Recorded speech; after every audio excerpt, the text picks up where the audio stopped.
Hayden. This video is for the homework of the week of April 27th. I think I will go over the practical finger exercises here too, just to really just to make a point of practicing with the metronome and to stay, to basically this week I really want you to focus on being able to stay with the metronome beat at all times. And to do that, it's always easy to do one hand at a time. I always say when you have to do right hand, left hand, and the metronome, that's 3 things you have to do. I like to, 2 is already hard. When you have to do the 3rd, which is, you pay attention to your right hand, pay attention to the left hand, and pay attention to the metronome all at the same time, it's just one too many thing to do. So when you ever have like matching the metronome issues, like I just can't play with the metronome. If that's how you feel, then it's really important that you play one hand with the metronome. Because being able to play with a metronome is a necessity. It is a must. We really need to make sure that we can keep a tempo. And you can also, if you can keep a tempo, it also means that you can manipulate a tempo or play at any tempo that you can, that you're required to play. And being able to play fast when you have to play fast, or slow when you have to play slow, and maintain that tempo throughout. And also if there's a tempo change in the middle of a music, you will have enough experience and the control to do so. So this week we're keeping it fairly easy. Your exercise is all 100, and the Arctic is I may have to do a different video on the Arctic, journeying in the Arctic. But now for right now, let's do the practical finger exercises. And in the instruction, I wrote start at line 5. See, you have five lines, right? 1, 2, 3, 4, 5. Start at the 5 because this one always gets the last attention. So sometimes it's nice to, just change the order. You start from here and you go up and you go up and you go up. And that way you don't even have to bother with the first line, which is like super easy. Okay, so this is 100. I'm going to start with the left hand because left hand always needs extra work. So I'm playing the bottom line. 3, 4. Oh yes, of course. I mean, it's a beat for every eighth note. So it's every other note. 1. And I will repeat. And go to the next one.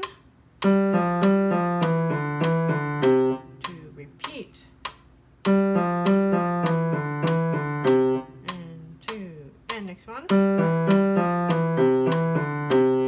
repeat. This is line 4, and repeat that one, and go to the next one. 2, 3, repeat, and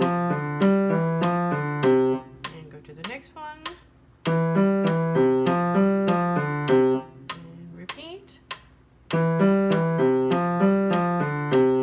Line 3. 2, 3, repeat. And next measure. 2, 3, repeat. And line 2. 2, 3, repeat. Measure and repeat. And at this point you could go to line 5 and repeat, and so on. And you could just pretty much bypass line 1, and you could just keep on repeating thusly. So you start at the bottom line and you work your way up, and you do the same thing with the right hand. And just keep on practicing. Well, I have a feeling this is okay, even if you played with a metronome, because you're basically playing one hand at a time. But, give your left hand extra time to practice. even though you were playing right and left hand, not at the same time, your dominant hand is a right hand. We're so used to focusing attention on the right. When the left hand comes in, it takes a little bit of a time or an effort to switch to giving your left hand the attention. So even though you are playing this, as written, the left hand rarely, unless you're really experienced, the left hand does not quite come out the way the right hand ever does. So I always recommend you to do, twice as much, three times as much work on the left hand. And yeah, the more you do, the more used to you will get to playing this. You will probably be able to play this, many repetitions without resting with your left hand. And keep in mind, if your hand gets so tired that you can't do many repetitions, it's either it's too fast for you, or you're definitely tensing up and you have to relax your fingers. At this tempo, depending on what level you are, your tolerance of how fast you can play for how long really varies.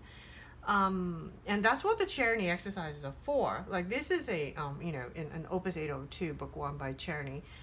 He actually wrote literally, as you can see, Opus 802 means that he has Opus 1 through 801 before this. And it is a book 1. One opus is like a book. So he wrote like tens of thousands of pages of exercise material for all of his, many, like 1,000 piano students that he had at the time in Vienna. He was the most famous piano teacher in Vienna. Franz Liszt took lessons with him, and like everybody else. So he really gave his students a lot of material to work with or to choose from. I doubt that anybody, even had the time to do all of them. So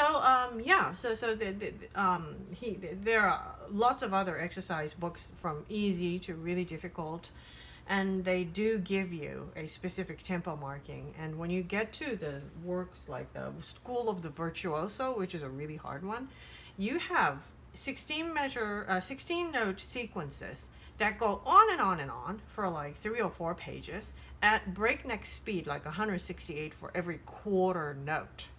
168 for every quarter note, playing 16th notes, is really fast.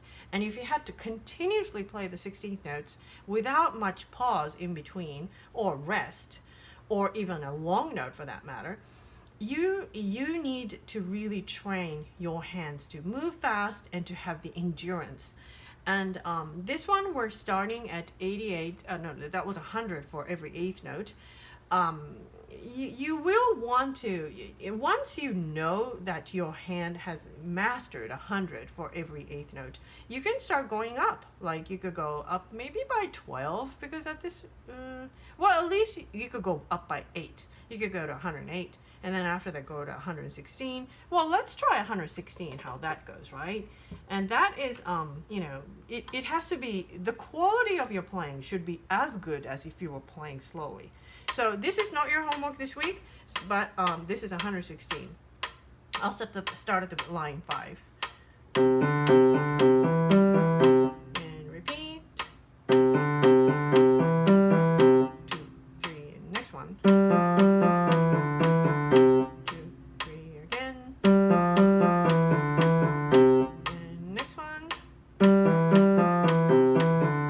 And repeat.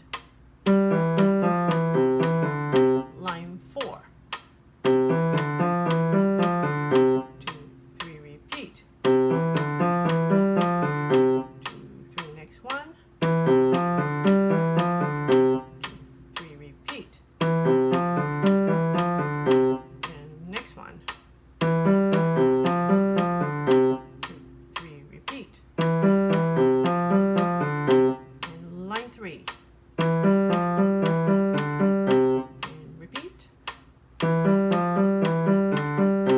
And next one. 2, 3, repeat. And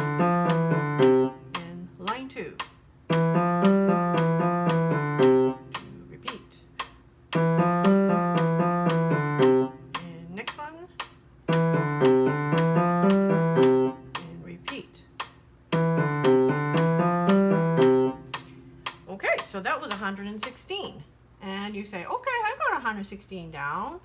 And for you, you would definitely want to go up, you know, maybe to 126 at this time. So let's just imagine that you've gone through all that process and you're playing at like 152. 152 is still not that bad.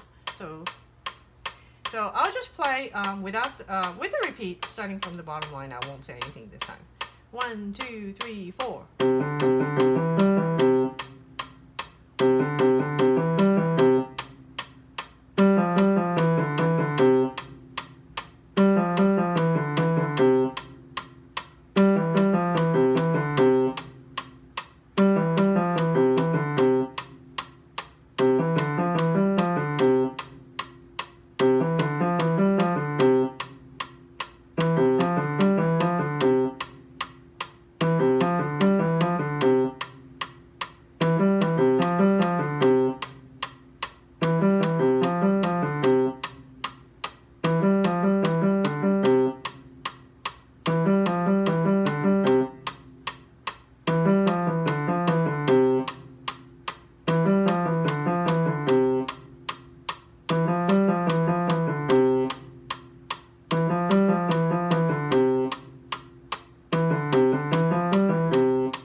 So that's it. That's line 5, 4, 3, and then 2.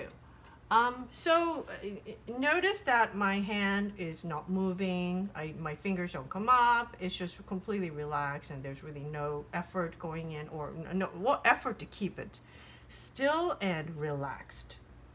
No tensing up of the hand, and it's not tired, it's not sore. So you see,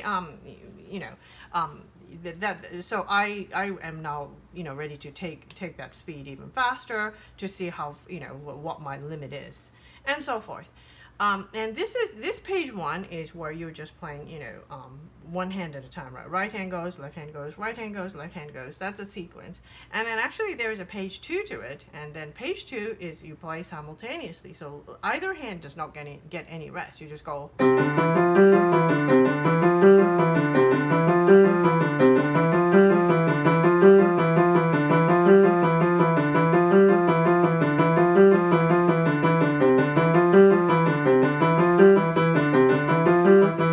I forget how it goes. Some of those repeating notes is just avoided.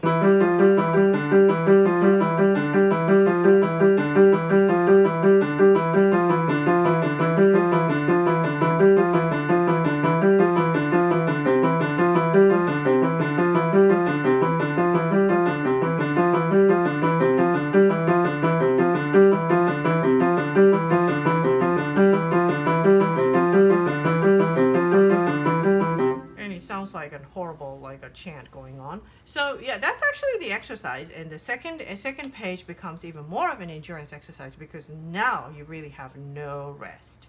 So that's what we're working towards. This is a 5-finger exercise, and it's just many different patterns of using the 5 fingers. So it's a good way to use it. You can start slow, and even later beginner students can use it, and even advanced students can use it if you play longer and faster. So that's the idea. So keep it up with the metronome. It's good to be able to tell I got this tempo down. Now I'm moving on to the next one. So for you, we're starting at 100. If 100 is easy to do, we'll move. We work on a faster tempo. Okay, so that's it for this book, and I guess I will follow up with the next video for your John Thompson homework. Okay, bye.